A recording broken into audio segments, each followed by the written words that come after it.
अभिवादन स्वीकार करें रामचंद्र मौर्य का। हमारे चैनल में आपका स्वागत है।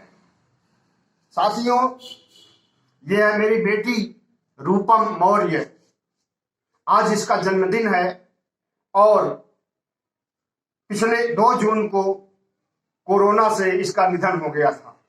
तो इसको याद करने के लिए आज उसके जन्मदिन 23वें जन्मदिन के दिन हम अपनी बेटी को अपने साथ ही रख रहे हैं, वीडियो बनाते समय भी। साथियों, आज हम चर्चा करेंगे अन्नपूर्णा देवी की मूर्ति के ऊपर। यह मूर्ति 1913 में चोरी हुई थी काशी विश्वनाथ मंदिर से।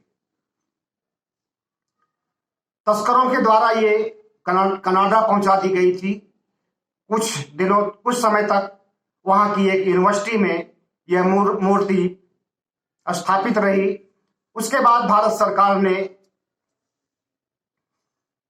मूर्ति को वापस लाया है और आज 11 नवंबर को यह मूर्ति भारत सरकार ने उत्तर प्रदेश सरकार को सौंप दिया और उत्तर प्रदेश सरकार इसको पूरे प्रदेश में घुमाते हुए 15 नवंबर को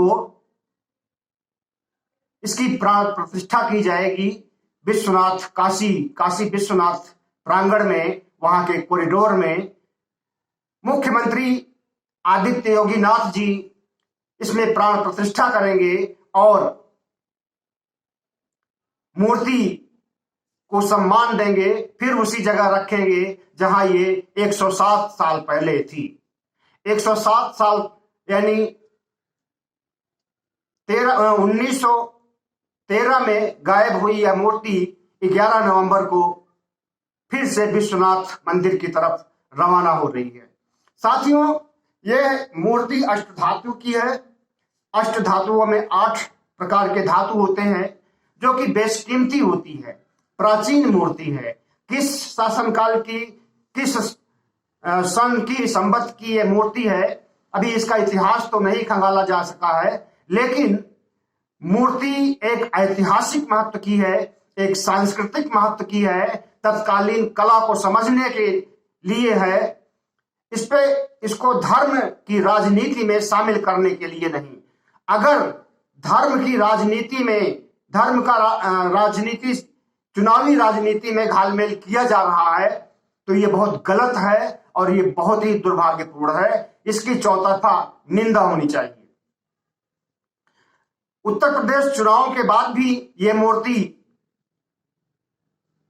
काशी विश्वनाथ ले जाई जा सकती थी, लेकिन अब इस मूर्ति को एक झांकी का आकार दे करके और इसमें बीजेपी के कद्दावर नेता, खास करके उत्तर प्रदेश के कद्दावर नेता उस झांकी में शामिल होंगे और ये रथ यात्रा की तरह काशी की तरफ प्रस्थान करेगी।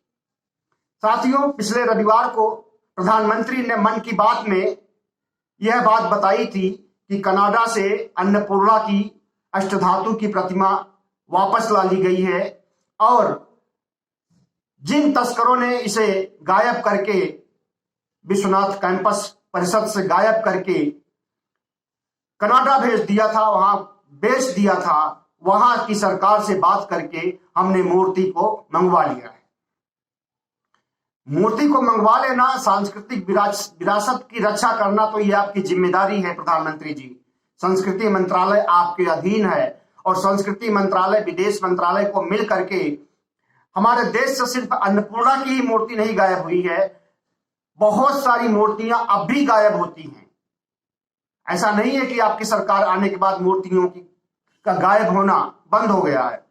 खबर है कि 10,000 मूर्तियां हर साल गायब होती हैं जो बेशकीमती मूर्तियां होती हैं, अष्टधातु की होती हैं या कांसे की होती हैं या संगमरमर की होती हैं, पत्थर की होती हैं, बलुआ पत्थर की होती हैं।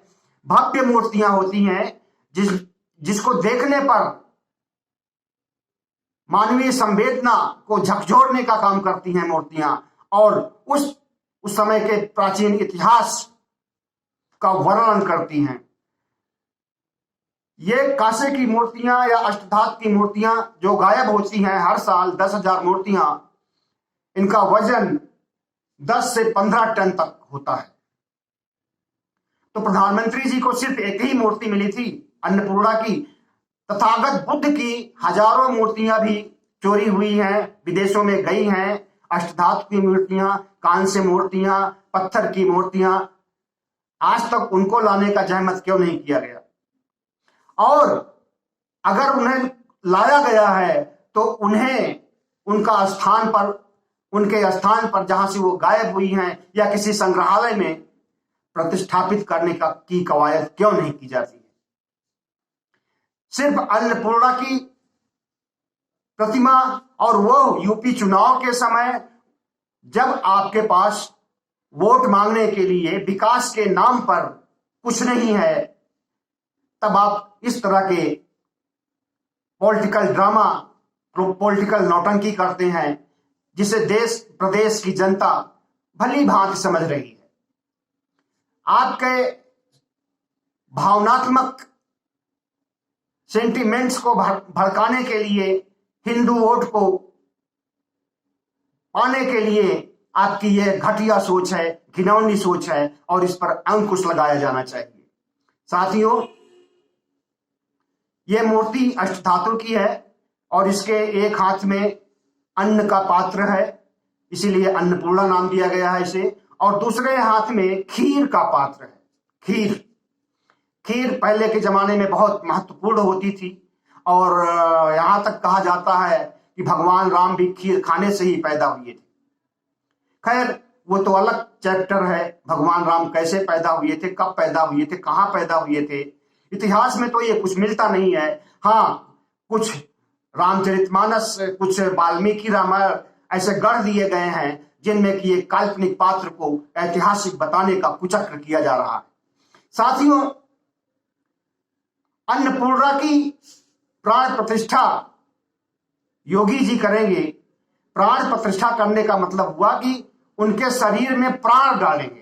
प्राण डालने का मतलब हुआ कि वो जीवंत हो जाएंगे। जीवंत होने का मतलब है कि वो चल फिर सकेंगे। अगर मैं गलत बोल रहा हूं तो कहें। अगर ये मूर्तियां प्राण प्रतिष्ठा के बाद हरकत में नहीं आती हैं, इनके अंदर हलचल नहीं होती है, तो इसका क्या मतलब समझा जाए कि प्राण प्रतिष्ठा भी कायदे से नहीं कर पाए हैं। और हम गारंटी के साथ कहते हैं कि योगी जी, मोदी जी या इनके जितने शंकराचार्य हैं, सब आकर के प्राण प्रतिष्ठा करें तब भी नहीं हो सकता है, असंभव है, अवैज्ञानिक है। साथियों, धर्म की राजनीति भारतीय जनता पार्टी की पुरानी सोच है, आरएसएस की पुरानी सोच है। धर्म के नाम पर चुनाव जीतना, हिंदू सेंटिमेंट को भड़काना और उन्हें वोट में तब्दील करना, ये इनका शुरू से खेला रहा है। आज जब विकास के नाम पर इनके पास कुछ भी नहीं है, तो इस तरह की गतिविधियां, इस तरह की नौटंकियां कर रहे हैं। दूसरी तरफ चुनाव जीतने के जो सही उपाय हैं, उसको अखिलेश यादव ने पकड़ लिया है, और वे संपूर्ण उत्तर प्रदेश के कोने कोने में रैलियां कर रहे हैं। आज भी उनकी एक रैली हो रही है, बहुत बड़ी रैली, जबरदस्त रैली हो रही है। अभी फैजाबाद, अंबेडकर नगर में हुई थी, और उसके पहले मऊ में हुई थी। इस तरह से बहुत सारी रैलियां करके वो जनता का दिल जीत रहे हैं, जनता के दुख दर्द को बांट रहे हैं। और योगी हैं, मोदी जी हैं कि इस तरह की सांस्कृतिक धार्मिक मूर्तियों को अपने पक्ष में भुनाने के लिए रथ यात्रा निकाल रहे हैं, मूर्तियों की झांकी निकाल रहे हैं।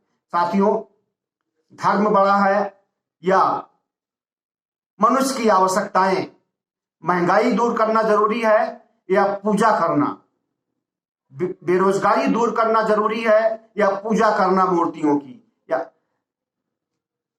कोरोना से मरे लोगों के आंसुओं को पोंछना है या मूर्तियों में प्राण प्रतिष्ठा करने की नौटंकी करना जरूरी है। साथियों, धरातल पर भारतीय जनता पार्टी कहीं नहीं रह गई है। चुनावों में विकास के नाम पर जीरो है, अब उसके पास सिर्फ एक ही चारा है, इस तरह की धार्मिक नौटंकी की जाए और लोगों की भावनाओं को भड़का करके उसे वोट में तब्दील किया जाए। बहुत बहुत धन्यवाद। हमारे चैनल को सब्सक्राइब कीजिएगा, लाइक कीजिएगा, शेयर कीजिएगा और हमारी बात को दूर दूर तक पहुंचाइएगा। आपको बहुत बहुत धन्यवाद।